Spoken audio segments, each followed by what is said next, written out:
Bueno, recién terminamos de ver esta parte 3 del curso. Seguimos ahora en la parte 2, entonces, del libro El inversor inteligente, que tengo acá el audiolibro que estábamos escuchando de fondo. Ayer vimos la parte 1 y seguimos con la parte 2. El objetivo de este libro consiste en... Introducción. ¿Qué se pretende conseguir con este libro? El objetivo de este libro consiste en proporcionar, en una forma adecuada para los legos en esta materia, orientación a la hora de adoptar y poner en práctica una política de inversión.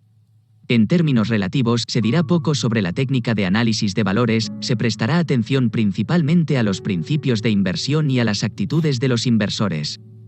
No obstante, facilitaremos unas cuantas comparaciones condensadas de valores específicos, principalmente de parejas de valores colindantes en las cotizaciones de la Bolsa de Nueva York, NYSE, New York Stock Exchange, para aclarar de manera concreta los elementos más importantes que influyen en las elecciones específicas de acciones ordinarias. En cualquier caso, buena parte de nuestro espacio se dedicará a las pautas históricas seguidas por los mercados financieros y en algunos casos nos remontaremos muchas décadas. Para invertir de manera inteligente en valores es necesario estar dotado de un conocimiento adecuado del comportamiento que han tenido en la práctica los diferentes tipos de obligaciones y de acciones en circunstancias variables, de las cuales es muy probable que, por lo menos algunas, vuelvan a darse en nuestra propia experiencia personal. No hay afirmación más cierta ni más aplicable a los mercados de valores que la famosa advertencia de Santayana: los que no recuerdan el pasado están condenados a repetirlo. Nuestro texto se dirige a los inversores, que es una figura claramente diferente de los especuladores, y nuestra primera tarea será aclarar y destacar estas diferencias, en la actualidad prácticamente olvidadas. Debemos afirmar desde el principio que este no es un libro sobre cómo ganar 1.000.000.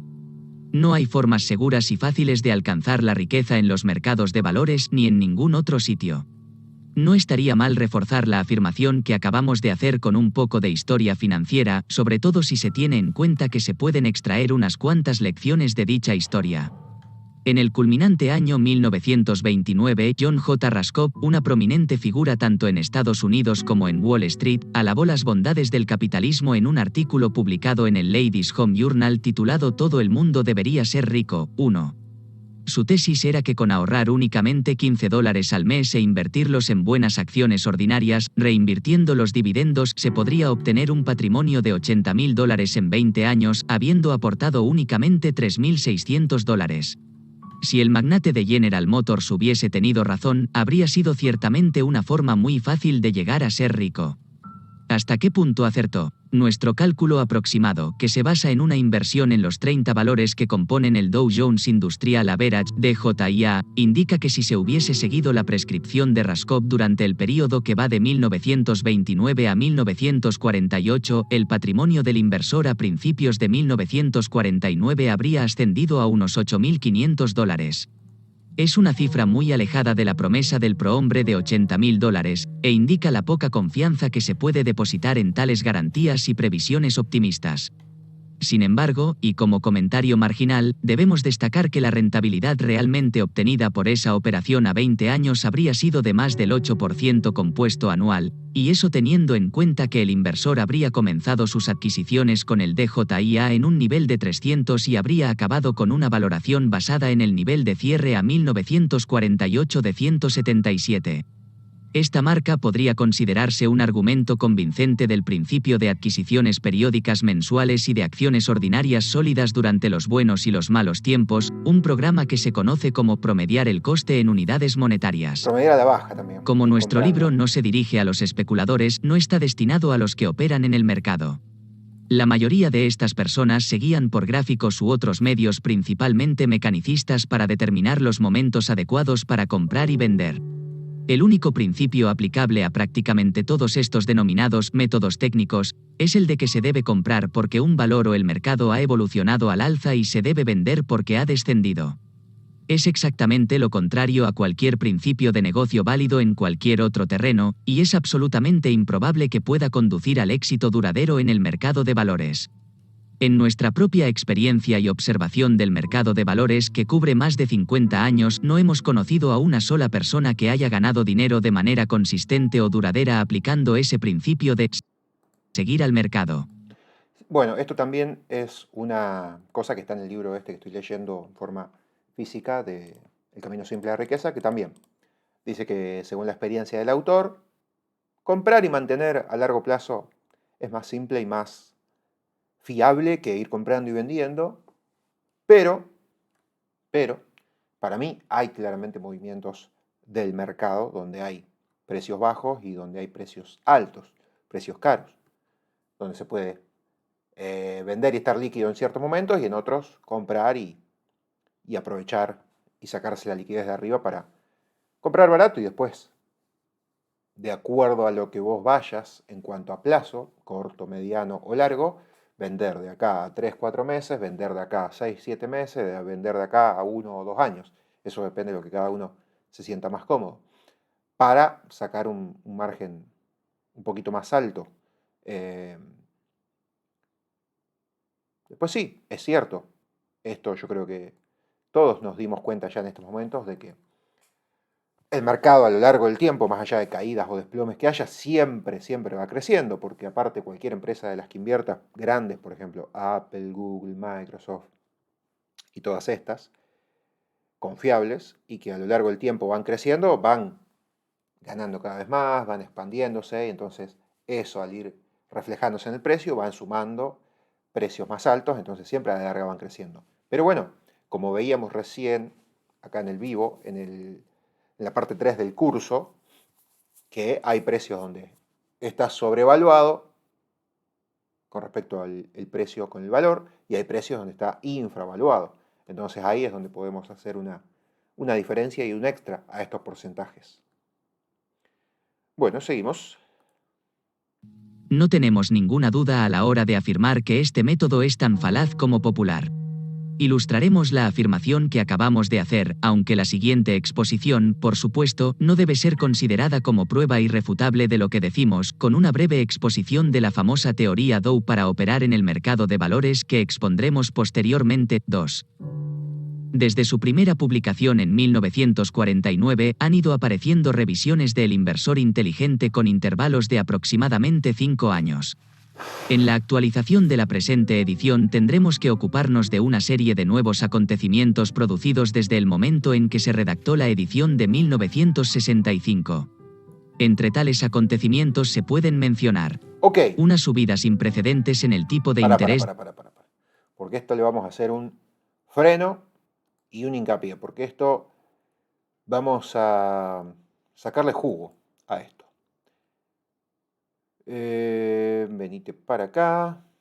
Bien, a ver. Acontecimientos se pueden mencionar una subida sin precedentes en el tipo de interés de las obligaciones de buena calificación. Ok.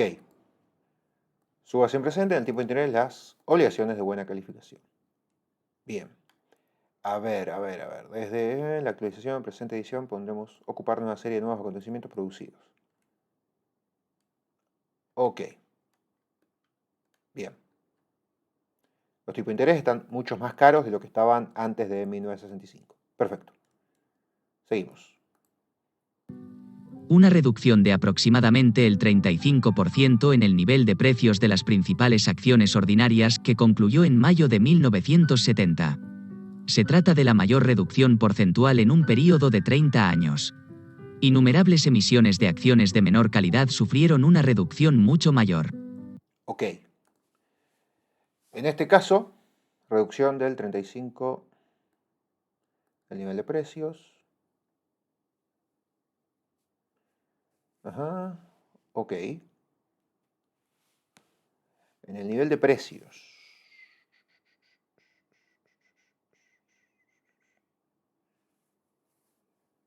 Bien. O sea que hubo caída fuerte acá en esta época. Bien. De un 35 o, bueno, algunas acciones sufrieron reducción mayor. Bueno. Seguimos. Persistente inflación. Una persistente inflación de los precios mayoristas y al consumo que adquirió aún más impulso incluso en un momento de declive del entorno empresarial general en 1970. Ok. Por eso decimos que ahora los dólares y las rentabilidades no son lo mismo que lo eran antes en el 50, en el 60, en el 70. Bien. La rápida aparición y desarrollo de empresas de tipo conglomerado, de operaciones de franquicia y de otras novedades conexas en el mundo de los negocios y las finanzas. Entre ellas se pueden mencionar una serie de triquiñuelas como las operaciones con instrumentos no admitidos a cotización 3, la proliferación de warrants de opciones sobre valores, las denominaciones engañosas, el uso de bancos extranjeros, etc. 4. Ok. Rápida aparición y desarrollo de empresas tipo conglomerados, de su franquicia, otras novedades conexas en el mundo de los negocios y de finanzas. Bien. Ok. Bien, nuevas modalidades de operar. Por eso también explotó exponencialmente el volumen de operaciones de inversión, sobre todo a partir del 90, 90 y pico, con el Internet, del 2000 y demás. Si se fijan los volúmenes, por ejemplo, del S&P, el Dow Jones y esos índices, cuando cotizaban los 60, 70, el volumen era muy minúsculo con respecto a lo que es hoy en día, porque hoy en día nosotros mismos podemos comprar S&P, por ejemplo, y ETFs mucho más fácil desde nuestra casa, desde nuestro celular, y antes eso era imposible. No, este libro es conocido, lo saqué de internet, lo googleé básicamente, y estamos también con el audiolibro que está en YouTube. La quiebra del mayor ferrocarril de Estados Unidos, el excesivo endeudamiento tanto a corto como a largo plazo de muchas empresas que anteriormente habían contado con una sólida financiación, e incluso el perturbador problema de solvencia entre las agencias de valores. 5. Bueno, sí. Empresas que van, empresas que vienen. La aparición de la moda del alto rendimiento en la gestión de los fondos de inversión, incluso de algunos fondos de inversión gestionados por bancos con inquietantes resultados. Bueno. Estos fenómenos recibirán nuestro cuidadoso análisis y algunos de ellos exigirán que modifiquemos las conclusiones y algunas indicaciones destacadas de nuestra anterior edición. Okay. Los principios subyacentes de la inversión sensata no deben modificarse de una década a otra, pero la aplicación de estos principios debe adaptarse a los principales cambios en el entorno y los mecanismos financieros. Bueno. Esta última afirmación se puso a prueba durante la redacción de la presente edición, cuyo primer borrador concluyó en enero de 1971. En aquel momento el DJIA estaba experimentando una firme recuperación desde su punto mínimo de 632, y estaba avanzando hacia el máximo que alcanzó en 1971-951 con un entorno generalizado de optimismo. Cuando concluyó el último borrador, en noviembre de 1971, el mercado estaba sumido en un nuevo declive, que lo llevó al 797 y renovó la incertidumbre generalizada sobre su futuro. No hemos permitido que estas fluctuaciones afecten a nuestra actitud general sobre la política de inversión sensata, que no ha sufrido modificaciones sustanciales desde la primera edición de este libro en 1949. Ok. Entonces hubo los cambios, porque obviamente es un libro viejo que fue permaneciendo con el correr de los años, pero hay algunas modificaciones que son estas básicamente que estamos viendo, y en cada edición como que se va viendo, che, esto sirve todavía, se mantiene, hay que hacer algún cambio y demás. Y bueno. La profundidad de la retracción del mercado experimentada en 1969-1970 debería haber servido para despejar una ilusión que había ganado terreno durante las 2 décadas anteriores. Dicha ilusión afirmaba que se podían comprar las principales acciones ordinarias en cualquier momento y a cualquier precio, con la garantía no solo de que en última instancia se obtendrían beneficios, sino de que además cualquier pérdida que se pudiese sufrir en el ínterin se recobraría rápidamente gracias a una renovada recuperación del mercado hasta nuevos niveles elevados. Se trataba de una situación demasiado ventajosa para que pudiese ser cierta. Al final el mercado de valores ha vuelto a la normalidad, en el sentido de que tanto los especuladores como los inversionistas en valores deben estar dispuestos, de nuevo, a experimentar sustanciales y tal vez prolongadas reducciones, así como incrementos en el valor de sus carteras. Okay. En el área de muchas acciones ordinarias de segundo y tercer orden, sobre todo en el caso de empresas recientemente admitidas a cotización, el caos provocado por la última quiebra del mercado fue catastrófico. No es que fuese una novedad en sí mismo, dado que ya había ocurrido algo similar en 1961-1962, pero en el caso actual se ha producido un elemento novedoso en el sentido de que algunos de los fondos de inversiones tenían grandes compromisos en emisiones extraordinariamente especulativas y evidentemente sobrevaloradas de este tipo. Es obvio que no solo hay que advertir al principiante de que aunque el entusiasmo pueda ser necesario para conseguir grandes logros en otros lugares, en el mercado de valores conduce de manera prácticamente segura al desastre. La principal cuestión que debemos abordar surge del enorme aumento del tipo de interés en las obligaciones de primera categoría. Desde finales de 1967 el inversor ha podido obtener mucho más del doble de renta de tales obligaciones de lo que habría podido obtener de los dividendos de unas acciones representativamente equivalentes. A principios de 1972 la rentabilidad de las obligaciones de mayor nivel era del 7,19% en comparación con un mero 2,76% en el caso de los valores industriales. Claro, había mucha diferencia. Estas cifras deben compararse con el 4,40% y el 2,92%, respectivamente, de finales de 1964. Claro. Resulta difícil caer en la cuenta de que cuando escribimos por primera vez este libro en 1949 las cifras eran casi exactamente las contrarias, las obligaciones rendían únicamente el 2,66% y las acciones rendían el 6,82%. Totalmente al revés. En las ediciones anteriores hemos surgido de manera constante a que por lo menos el 25% de la cartera del inversor conservador estuviese invertido en acciones, y en general nos hemos mostrado partidarios de un reparto a partes iguales entre los dos tipos de instrumentos. En la actualidad debemos plantearnos si la mayor ventaja actual del rendimiento de las obligaciones en comparación con el rendimiento de las acciones podría llegar a justificar una política de inversión exclusiva en obligaciones hasta que se vuelva a establecer una relación más sensata como esperamos que ocurra. Por supuesto, la cuestión de la inflación continuada tendrá la máxima importancia a la hora de llegar a una decisión en este terreno. Dedicaremos un capítulo a esta exposición 7. Bueno, entonces ahí aclaraba básicamente que las recomendaciones de este libro o de cualquiera y de lo que siempre vean tienen que estar contextualizadas a la fecha y al momento. Porque como hoy, no sé, vamos a un ejemplo nuestro de hoy en día, podemos decir los CDRs acá en Argentina parece ser lo mejor, y los bonos no tanto, o dan menos rendimiento, o las criptomonedas, comprándolas hoy, de acá a 2-3 años, probablemente tengas una ganancia altísima, de acá a un año puede cambiar totalmente y puede ser al revés. Entonces eso depende mucho, porque depende a cómo se va dando todo y a qué rendimiento te va dando. Entonces, de acuerdo al rendimiento que vayas viendo, de hoy a días para atrás, podés expectar y ver hacia futuro qué puede pasar y qué puedes esperar. Entonces eso constantemente cambia. No es lo mismo de acá a un año, de acá a 6 meses, de acá a 3 años, de acá a 5, de acá a 10, de acá a 2 semanas, capaz que tampoco es lo mismo. Entonces, nada, tener en cuenta eso para este libro y para cualquiera. Pasado hemos realizado una distinción básica entre los dos tipos de inversores a los que se dirigía este libro, el defensivo y el emprendedor. El inversor defensivo, o pasivo, es el que centra principalmente su atención en evitar errores o pérdidas serias. No perder. Su segundo objetivo consistirá en no tener que realizar grandes esfuerzos o trámites y en quedar eximido de la necesidad de adoptar decisiones frecuentes. El rasgo determinante del inversor emprendedor, o activo, o dinámico, es su deseo de dedicar tiempo y esfuerzo a la selección de un conjunto de valores que resulten a la vez sensatos, sólidos y más atractivos que la media. Meterle huevo. A lo largo de muchas décadas, un inversor emprendedor de este tipo podría esperar que sus esfuerzos y capacidades adicionales le reportasen una recompensa satisfactoria en forma de un promedio mejor que el obtenido por el inversor pasivo. Claro, más ganancia. Albergamos algunas dudas sobre si se puede prometer una recompensa adicional realmente sustancial al inversor activo en las circunstancias actuales.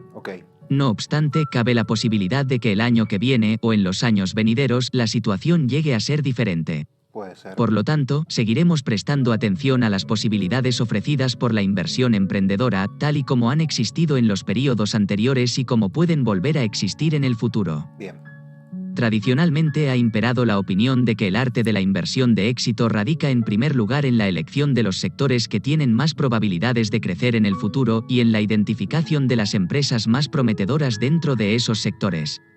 Por ejemplo, los inversores inteligentes o sus asesores inteligentes se habrán dado cuenta hace tiempo de las grandes posibilidades de crecimiento del sector informático en conjunto y de IBM en particular.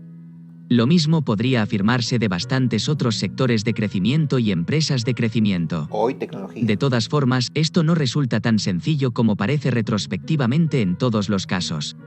Para dejar clara esta cuestión desde el principio, permítanos introducir aquí un párrafo que incorporamos por primera vez en la edición de 1949 de este libro. A ver. Un inversor de ese tipo podría, por ejemplo, ser comprador de acciones de transporte aéreo porque considerase que su futuro es aún más brillante que la tendencia que ya está reflejada en el mercado en la actualidad. Para este tipo de inversor, el valor de nuestro libro radicará más en las advertencias contra las trampas ocultas en su método de inversión favorito que en cualquier técnica positiva que le pueda ser de utilidad práctica a lo largo del camino que ha elegido. 8. Bien, básicamente antes lo que decía es que había dos tipos. El inversor que lo quiere hacer más tipo trader, más tipo como un trabajo y meterle huevo para sacar más rentabilidad, que es un poco lo que quiero hacer yo, tampoco sin volverme loco, capaz que yo esté un poco en el medio, tampoco meterle tanto tiempo, ni tampoco comprar para dejar a largo y tener una ganancia más tranqui. Siempre se intenta hacer un poco más de ganancia extra. Y ahí lo que decía de los sectores. Por ejemplo, hoy por hoy lo más rentable parece ser el sector tecnológico. El Meta, Facebook, Apple, Amazon, hace unos años ya y a futuro, por ejemplo con Meta, se espera que con el metaverso a futuro crezca muchísimo. Entonces, bueno, son sectores que hoy por hoy parece que de acá a futuro van a crecer. Como decíamos recién, tema de expectativas y demás cosas, demás cuestiones. Esas trampas han resultado ser Tengo especialmente una duda, ¿la peligrosas en el podamos? sector mencionado. Por supuesto, era fácil prever que el volumen de tráfico aéreo crecería espectacularmente a lo largo de los años. A causa de este factor, las acciones de este sector se convirtieron en una de las opciones favoritas de los fondos de inversión. No obstante, a pesar de la ampliación de los ingresos a un ritmo incluso superior al del sector informático, la combinación de problemas tecnológicos y la excesiva ampliación de la capacidad provocó fluctuaciones en las cifras de beneficio que incluso en algunos momentos fueron desastrosas. En el año 1970, a pesar de que se alcanzó un nuevo nivel máximo en las cifras de tráfico, las líneas aéreas sufrieron una pérdida de aproximadamente $200 millones para sus accionistas. ¡Epa! También arrojaron pérdidas en 1945 y en 1961. Los valores de estas acciones volvieron a experimentar en 1969-1970 un declive mayor que el mercado general. Los registros históricos indican que incluso los expertos con dedicación exclusiva y substanciales salarios de los fondos de inversión se equivocaron radicalmente a la hora de calibrar el futuro a un plazo relativamente corto de un sector importante y nada esotérico. Bueno, estas son las partes por ahí pesadas del libro, ¿no? Que cuenta cosas que yo creo que ni en ese momento son interesantes o ni te suman, digamos. O sea, todo libro tiene partes de relleno como estos que por ahí no me gustan. Cuando hay mucho relleno, no te suma nada poner estas cosas, o por lo menos a mí no me suman para nada poner o sacar estas cosas, digamos. Por ejemplo, el libro Piense y hágase rico de Napoleon Hill es totalmente relleno. Son muy pocas las hojas, las páginas que sirven, que te aportan algo, que vos decís, bueno, a ver, quiero buscar las 55 preguntas ¿cómo eran? 55 cosas del no o algo así. Y eso son 2 páginas y después tenés 30.000 historias, 30.000 boludeces de ese libro que no aportan nada. No suman nada, son relleno. Y te hacen perder tiempo más de lo que te aportan. ¿Qué estás haciendo? Leyendo el libro El inversor inteligente, de Benjamin Graham, el padre de las inversiones rentables, por así decirlo. Por otra parte, aunque los fondos de inversión tienen inversiones sustanciales y obtienen beneficios sustanciales con IBM, la combinación de su aparentemente elevado precio y la imposibilidad de estar absolutamente seguro acerca de su tipo de crecimiento les impidieron destinar más de aproximadamente el 3% de sus fondos a esta empresa con magníficos resultados. Por lo tanto, el efecto de esta excelente opción en sus resultados generales no ha sido, en modo alguno, decisivo. Adicionalmente, muchas, cuando no la mayoría, de sus inversiones en empresas del sector informático diferentes de IBM han acabado siendo, aparentemente, muy poco o nada rentables. De estos dos ejemplos generales se pueden extraer 2 lecciones para nuestros lectores. Bueno, básicamente que, no sé, en ese momento se esperaba que IBM y muchos de ese sector le vaya bien y le fue bien a IBM y poco más y algunas obviamente cayeron, como todo. Eh, lo mismo que hoy por hoy las criptos. No sé, vos pensás que a lo mejor a Solana le puede ir bien, alguno pensaba que a Luna le podía ir bien, alguno pensaba que, o piensa que, no sé, a Tron le puede ir bien, alguno piensa que a Chilis le puede ir bien, alguno piensa que a Ethereum común o al Ethereum Classic le puede ir bien y después en el futuro a lo mejor le va bien o a lo mejor no, eso siempre depende. Siempre hay. Si quieren venir, que vengan, Hola. les presentaremos batalla. R-Trader, gracias por ese raid con 10 participantes. Estamos leyendo el libro El inversor inteligente de Benjamin Graham, que ayer lo arrancamos y hoy estamos con la parte 2. Así que gracias por sumarse. Recién hicimos una partecita de un curso, ahora estamos con esto. Y no mucho más, le meteremos 15-20 minutos más y ya cerraremos. Así que bienvenidos a todos. Acá en Argentina son las 2 de la tarde, más temprano que lo que es en España. Gracias por ese raid. Y bueno, si les interesa el libro y se quieren quedar, perfecto. Y si ya lo leyeron, bueno, nada.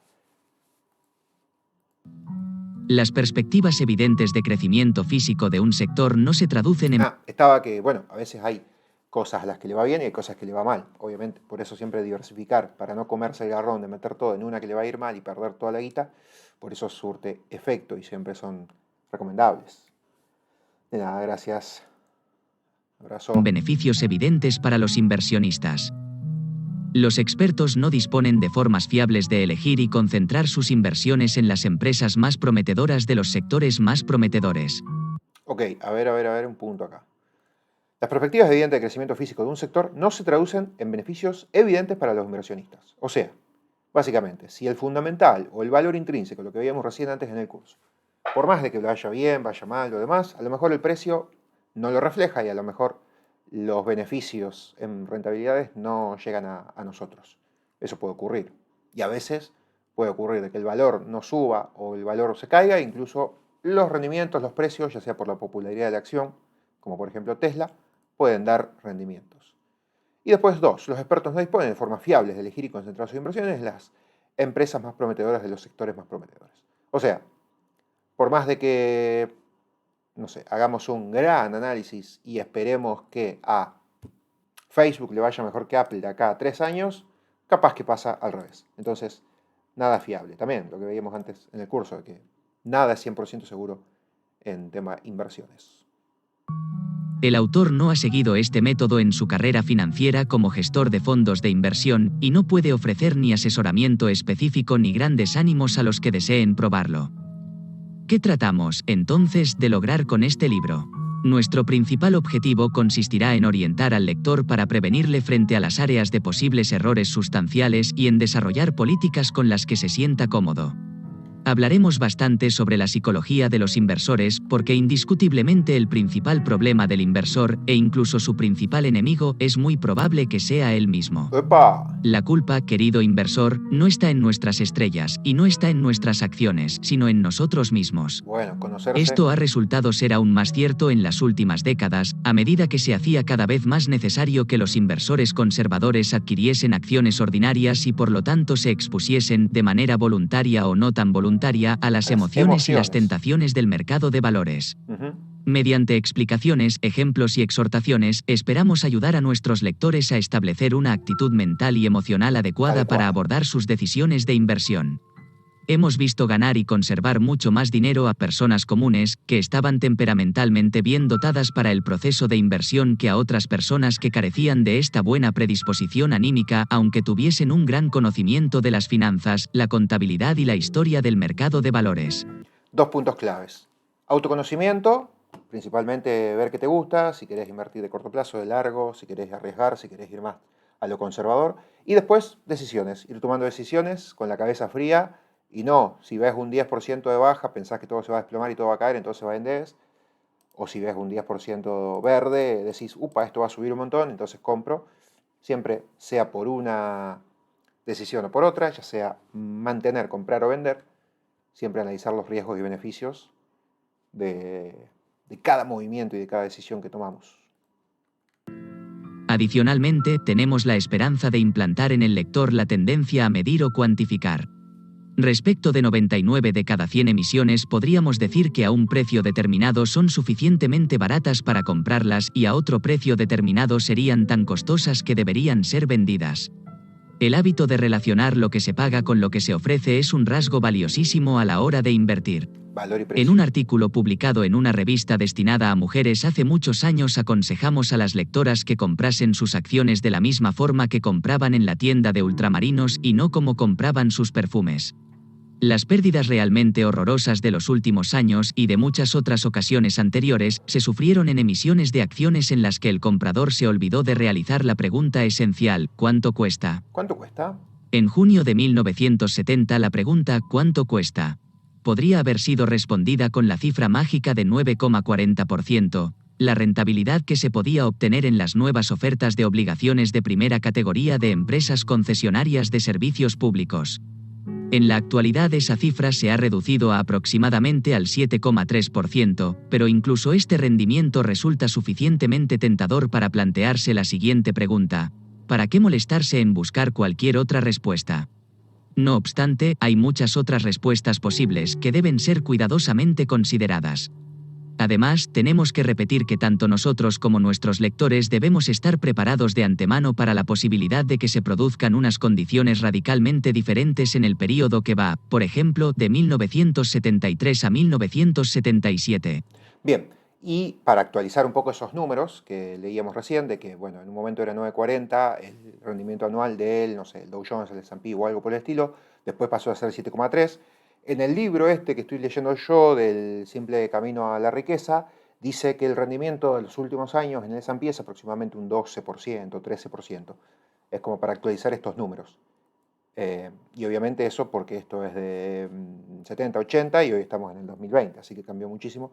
Datos de inflación y todo eso que ya sabemos, el dólar vale menos de lo que valía antes y todos esos datos que obviamente te cambian esos números. Pero bueno, siempre que estén viendo libros y estén viendo porcentajes y números, tengan en cuenta de contextualizar el tiempo siempre y el año, por favor. Por lo tanto, expondremos de manera bastante detallada un programa positivo para invertir en acciones ordinarias, parte del cual entrará dentro del campo de interés de los dos tipos de inversores y parte del cual está destinado principalmente al grupo emprendedor. Llamativamente, sugeriremos que uno de nuestros requisitos esenciales en este terreno es que nuestros lectores se limiten a emisiones que se vendan no muy por encima del valor de sus activos materiales. 9.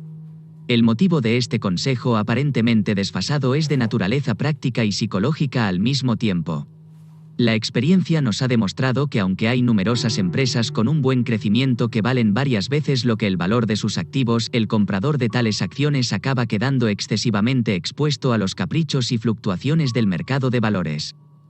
Por el contrario, el inversor que destina sus fondos a acciones de, por ejemplo, empresas concesionarias de servicios y suministros públicos cuya cotización implica que es posible comprar estas empresas prácticamente por el valor de su activo neto, siempre puede considerarse propietario de una participación en unas empresas sólidas y en expansión, adquiridas a un precio racional, con independencia de lo que el mercado de valores pueda decir en sentido contrario.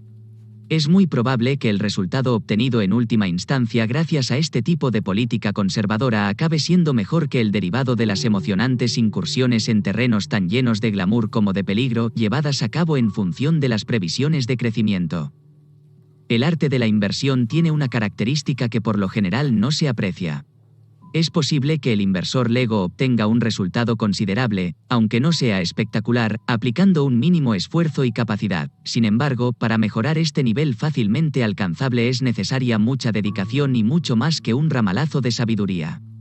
Si simplemente está tratando de aportar un poquito más de conocimiento e inteligencia a su programa de inversiones, en vez de obtener unos resultados un poco mejores de lo normal, podría acabar obteniendo peores resultados que si no hubiese realizado ese pequeño esfuerzo.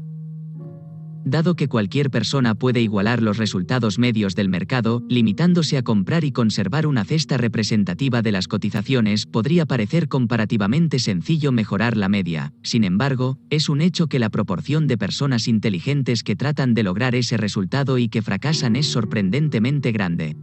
Incluso la mayoría de los fondos de inversión, con todo su personal experto, no han obtenido unos resultados tan brillantes a lo largo de los años como el mercado general.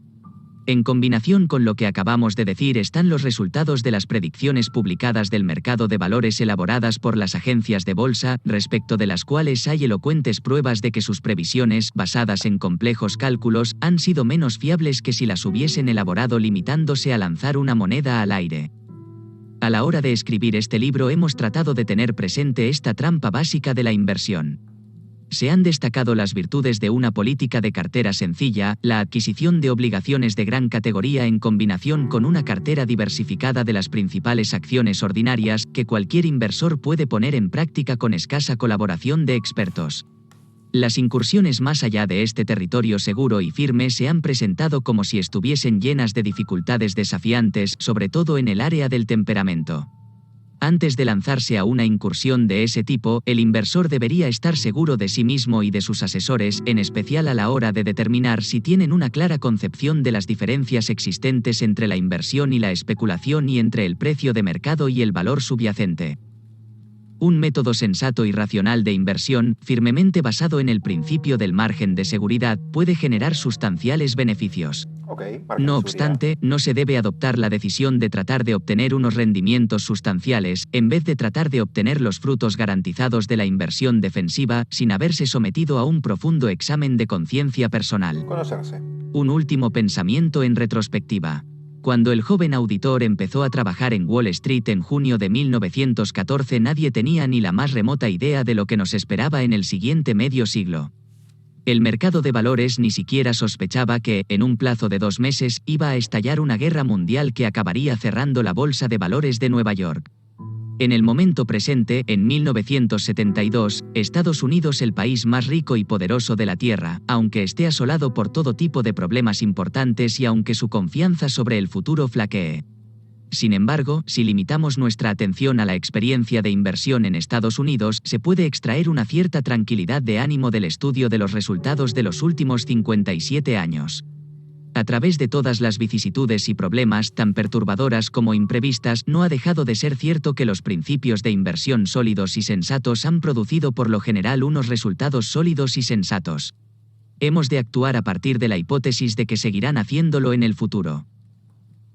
Nota al lector. Este libro no aborda en sí mismo la política financiera general de ahorradores e inversionistas, se ocupa únicamente de la parte de sus fondos que están dispuestos a destinar a valores comercializables o canjeables, es decir, a obligaciones y acciones. En consecuencia, no abordaremos otros medios tan importantes como los depósitos de ahorro y los depósitos a plazo fijo, las cuentas en cajas de ahorros, los seguros de vida, las pensiones y las hipotecas inmobiliarias o las inversiones inmobiliarias. El lector debe tener en cuenta que siempre que se encuentre con la palabra actualidad o equivalente en el texto, dicha expresión se referirá a finales de 1971 o principios de 1972. Ahí está, contexto. Comentario a la introducción. Si has construido castillos en el aire, tu trabajo no tiene por qué perderse, está donde tiene que estar. Lo que tienes que hacer ahora es poner cimientos debajo del castillo. Henry David Thoreau, Walden. Hay que tener en cuenta que Graham anuncia desde el principio que este libro no va a explicarle cómo puede ganar al mercado. Ningún libro digno de confianza puede hacer eso. Ok, a ver, ¿cuánto falta para un próximo parate? Bien. Ok, vamos a cerrar entonces con esta parte acá. En otro momento seguiremos con la parte 3. Vamos a dejar acá todo lo que viene después, que deben ser varias hojas, imagino, ¿no? 17, comentario de introducción, 21, ahí está, 20, 19, sí, son 3 hojitas más. Bueno, no es tanto en realidad, ¿eh? Pero sí, lo vamos a dejar. Capítulo 1. Nada, vamos a terminar con toda la introducción. Vamos a hacer estas 3 hojitas, 4 que quedan. Así terminamos con esta primera parte que es la introducción. Y después seguiremos con el capítulo 1 en el próximo video. Seguimos. Al contrario, este libro le enseñará 3 lecciones muy eficaces. A ver. ¿Cómo puede reducir al mínimo las probabilidades de sufrir pérdidas irreversibles? Minimizar el riesgo. ¿Cómo puede aumentar al máximo las probabilidades de conseguir beneficios sostenibles? ¿Cómo puede controlarse el comportamiento autodestructivo que impide que la mayor parte de los inversores aprovechen todo su potencial? Inteligencia emocional. En los años de crecimiento de finales de la década de 1990, cuando los valores tecnológicos parecían duplicar su cotización todos los días, la noción de que se podía perder prácticamente todo el dinero invertido parecía absurda. Sin embargo, a finales del año 2002, muchas de las empresas .com y de telecomunicaciones habían perdido el 95% de su valor o más. Después de perder el 95% del dinero, es necesario ganar un 1900% simplemente para volver al punto de partida, 1. Claro. La asunción de riesgos alocados puede colocarle en una situación tan desesperada que le resulte Bueno, para mencionar y aclarar, baja del 95, después hay que subir 1900% para estar en la misma situación. Por eso es lo que a veces les digo del tema, de acuerdo al precio donde estamos, para ver si podemos volver a los techos y a los precios donde estábamos antes. Cuando una acción baja mucho, por ejemplo en las últimas caídas, no sé, de PayPal o ese tipo de acciones que cayeron mucho, después le va a costar muchísimo para volver a los precios habituales o normales. Pero si llega por lo menos a la mitad, imagínate la ganancia que puede llegar a sacar. En este caso habían caído 95%, que era un montonazo, como casi algunas caídas de las criptos.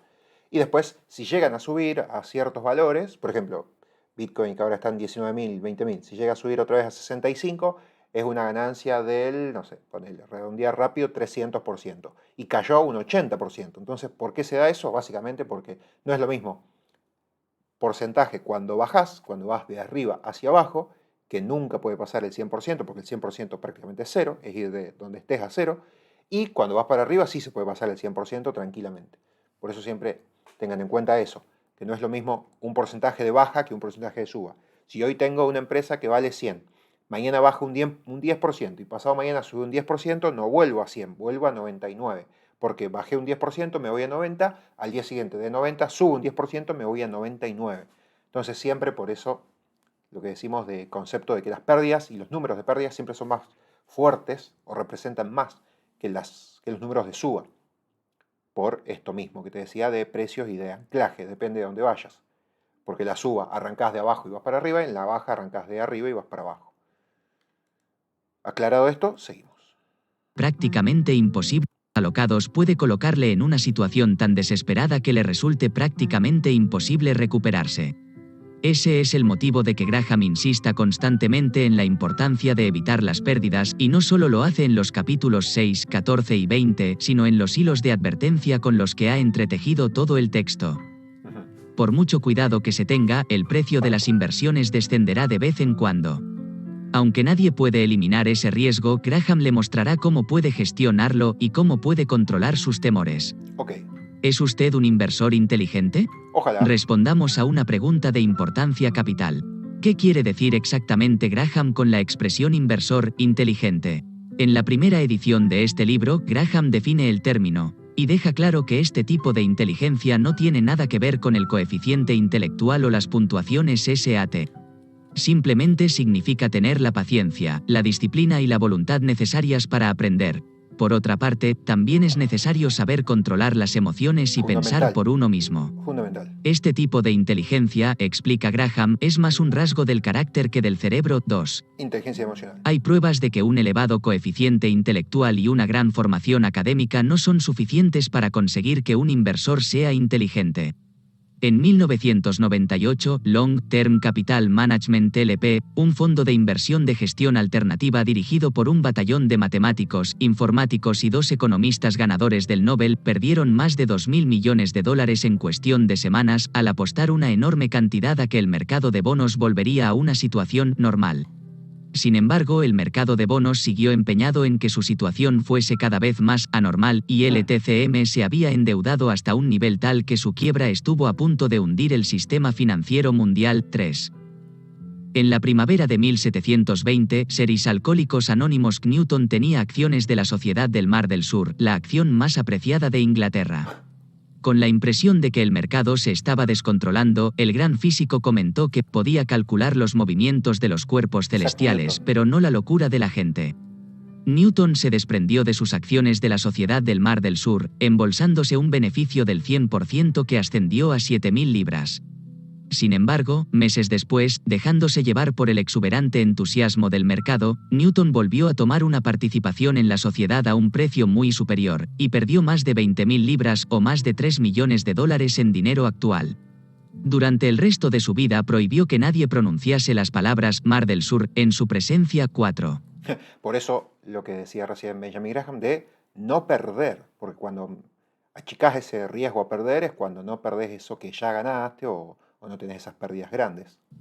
Seres Alcohólicos Anónimos Newton fue uno de los hombres más inteligentes que han vivido, empleando el concepto de inteligencia que más habitualmente utilizamos. Sin embargo, según los términos de Graham, Newton distaba mucho de ser un inversor inteligente. No tenía inteligencia Al emocional. dejar que el rugido de la multitud se impusiese a su propio juicio, el mayor científico del mundo actuó como un tonto. En pocas palabras, si hasta el momento sus inversiones han fracasado, no es porque sea usted estúpido.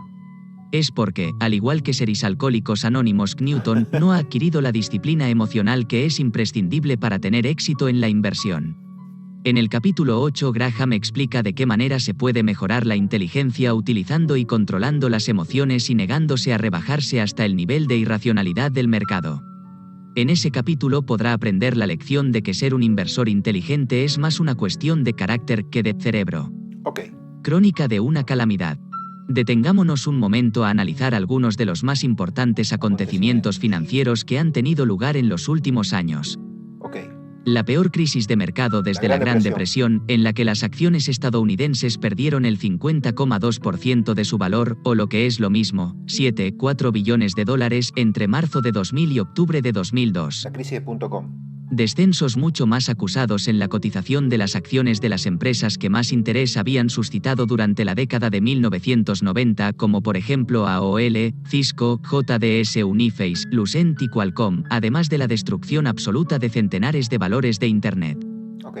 Acusaciones de fraude financiero a gran escala en algunas de las empresas más respetadas y de mayor tamaño de Estados Unidos, como por ejemplo Enron, Tyco y Xerox.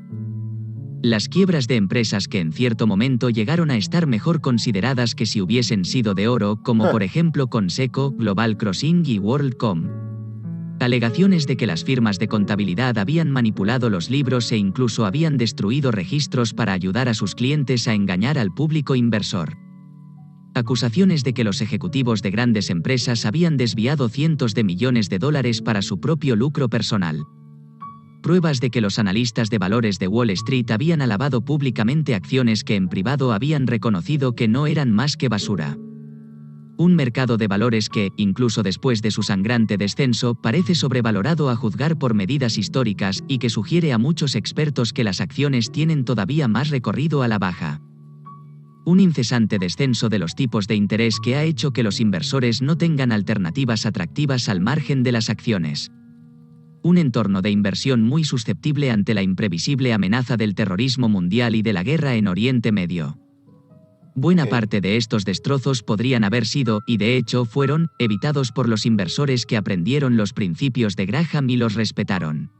En palabras del propio Graham, aunque el entusiasmo puede ser necesario para los grandes logros en otros ámbitos, en Wall Street conduce de manera prácticamente invariable al desastre. Al permitir que la emoción les dominase respecto de las acciones de Internet, respecto de las acciones con un potencial de crecimiento, respecto de las acciones en conjunto, muchas personas han cometido los mismos errores estúpidos que seres alcohólicos anónimos Newton. Han dejado que los juicios de otras personas se impongan a sus propios juicios personales. El miedo general. Se han desentendido de la advertencia de Graham de que las pérdidas realmente horrorosas siempre se producen después de que el comprador se olvidase de preguntar cuánto costaba. Lo más doloroso de todo es que, al perder su autocontrol justo en el momento en el que más lo necesitaban, estas personas han demostrado la veracidad de la afirmación de Graham de que el principal problema del inversor, incluso su peor enemigo, es muy probable que sea él mismo. Claro.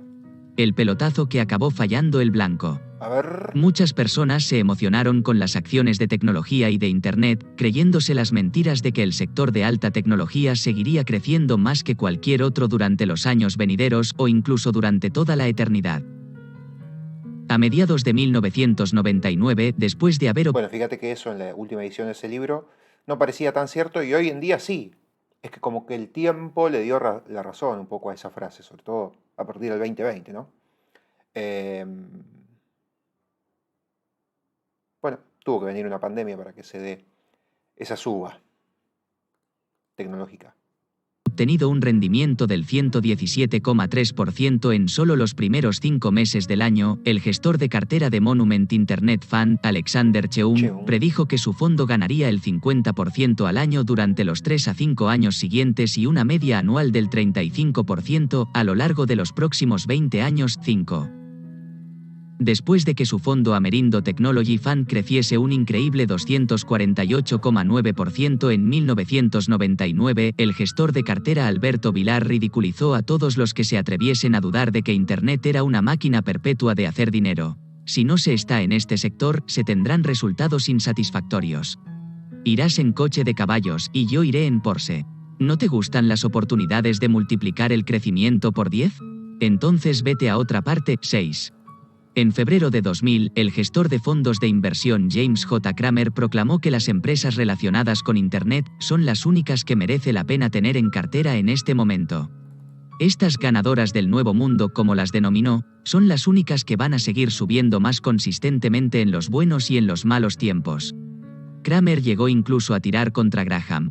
Hay que deshacerse de todas las matrices y fórmulas y textos que existían antes de la web. Si utilizásemos cualquiera de las cosas que enseñaban Graham y Dodd, no tendríamos en cartera ni un duro para gestionar. 7. Todos estos presuntos expertos se desentendieron de las sensatas palabras de advertencia de Graham. Las perspectivas evidentes de crecimiento físico de una empresa no se traducen en beneficios evidentes para los inversores. Aunque parece sencillo predecir qué sector va a crecer más deprisa, esa capacidad de previsión no tiene valor real si la mayor parte de los demás inversores ya prevén lo mismo. Para el momento en el que todo el mundo decide que una industria... Esa parte es clave.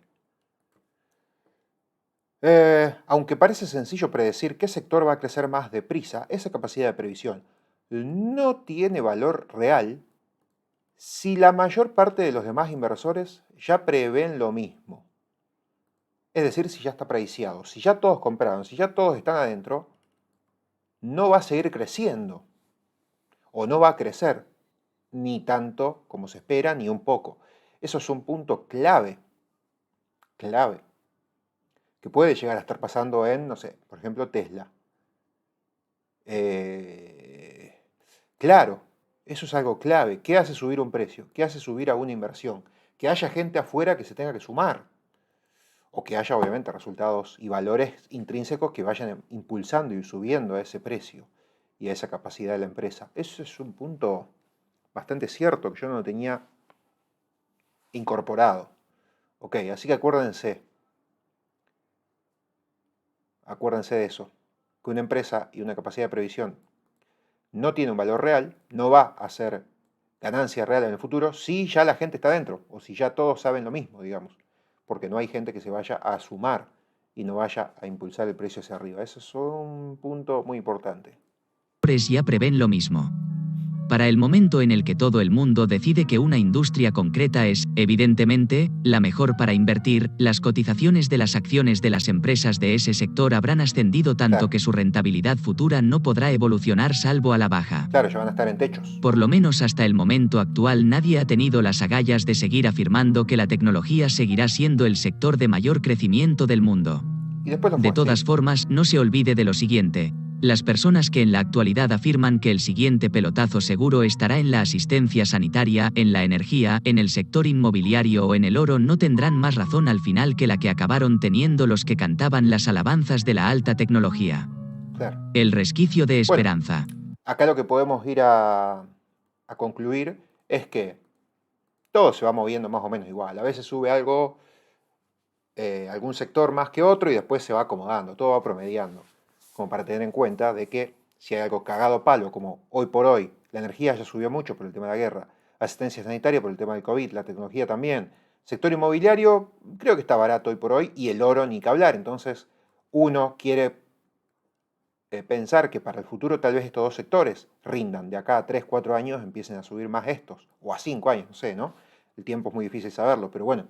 Hoy si está alto tecnología, sanitario, energía y esto está bajo, bueno, supuestamente de acá a 5 años podemos llegar a estar en un promedio de que lo que ya está alto baje y de lo que está bajo suba. Bien, para tener en cuenta. Si en la década de 1990 ningún precio parecía demasiado elevado para las acciones, en 2003 hemos llegado a un punto en el que ningún precio parece ser suficientemente bajo. Claro, parece que no El para de péndulo caer. ha oscilado, como Graham sabía que siempre hace, desde la exuberancia irracional hasta el pesimismo injustificable. En 2002 los inversionistas sacaron 27.000 millones de dólares de los fondos de inversión y un estudio realizado por la Securities Industry Association descubrió que 1 de cada 10 inversionistas había reducido por lo menos un 25% su cartera de acciones.